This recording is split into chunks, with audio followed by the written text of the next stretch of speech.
Hi, my name is Edry, and I am doing journal entry number 4 for my Native American Studies, Oral Literature, and Traditions class. I want to preface this video by saying I made a mistake when writing out what I wanted to say because I mixed up my classes and I was for some reason thinking this was for my social work class.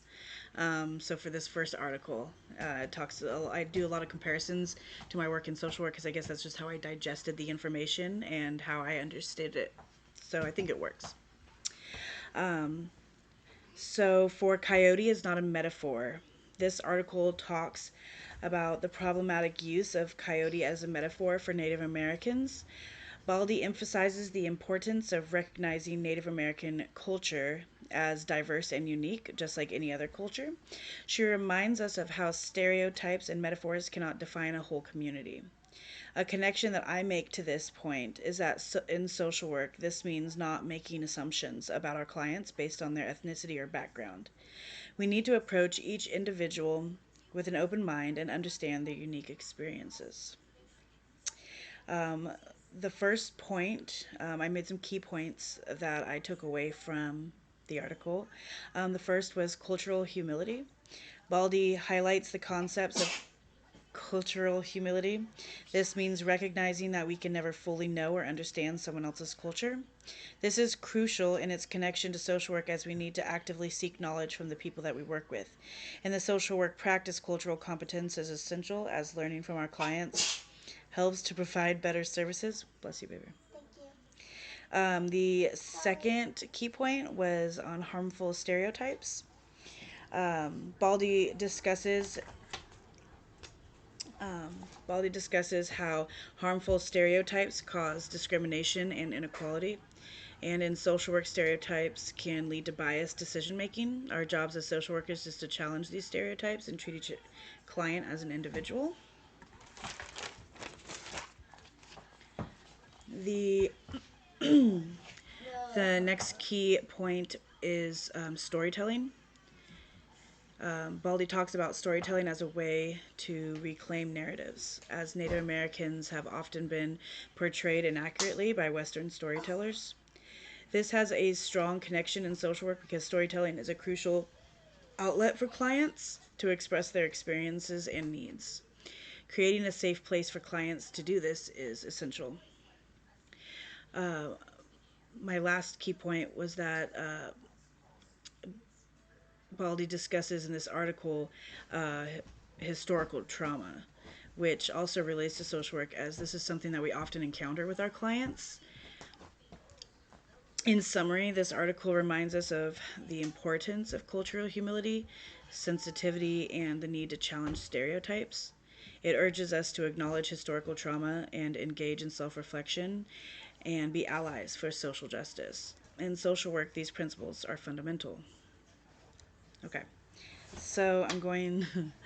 um, I hope that that broke it down. I hope that at least fulfilled the assignment. Um, I know I messed up, but I hope that it kind of all relates together and ties in together. So for the next one, um,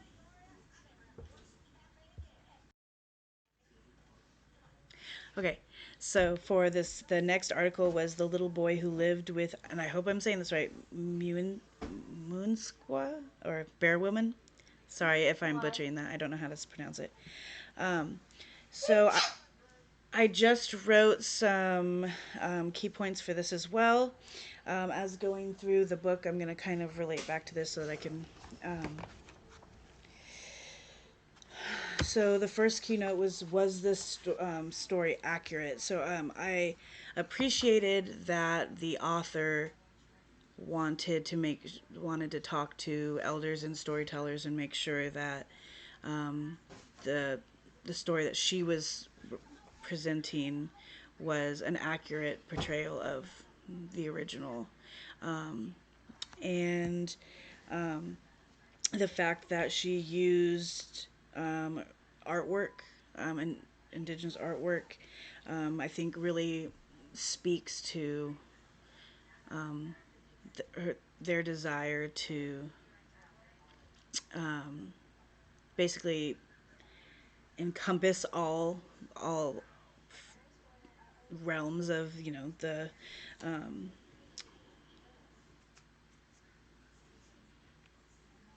indigenous way. I'm sorry. So telling the stories from our perspective. So basically, the story was rewritten by someone who wasn't of that tribe, and telling stories from the original perspective is super important. Basically, because okay, so allowing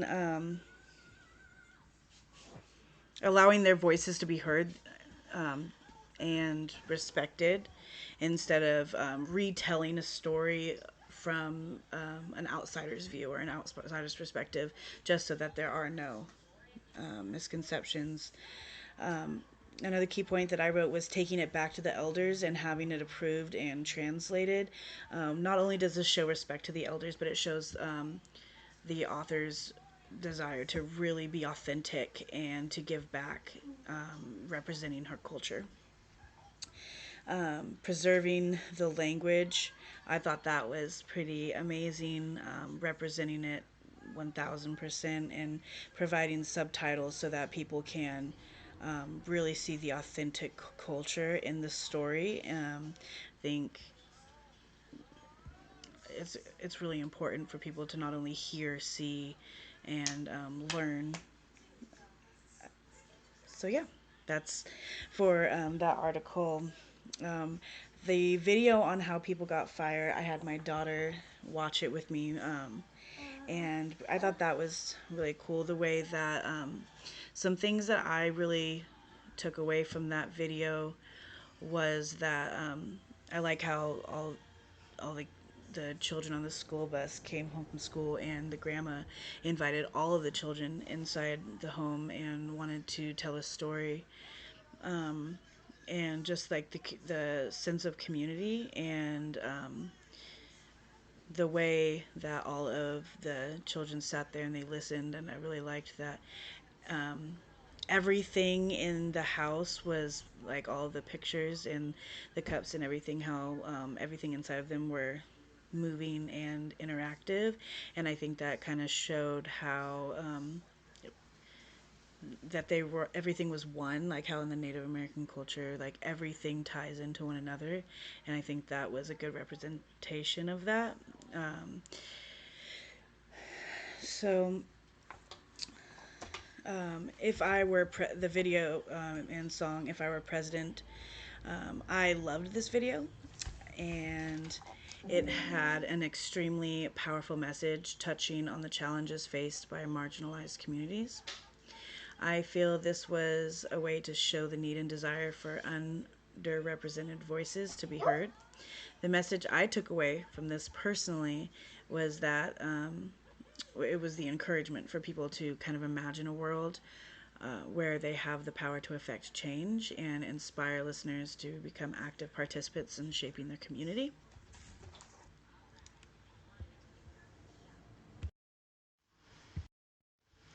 So, for the journal prompt, consider the family stories that you heard as a child. Write out one of those family stories to the best of your ability.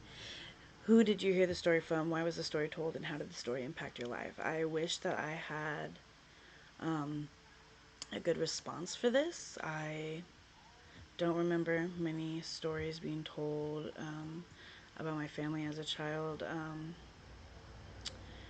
I don't have a really good answer for this, and I hope that doesn't deduct me points. I didn't really have that kind of upbringing. um, so I'm going to move on to the next question. Um, so, okay. Consider the coyote is not a metaphor. How have the indigenous narratives been viewed by the non indigenous world? What is problematic about this non indigenous viewpoint? Where does the trickster enter into analysis of both indigenous and non indigenous viewpoints? Why are tricksters like coyotes important?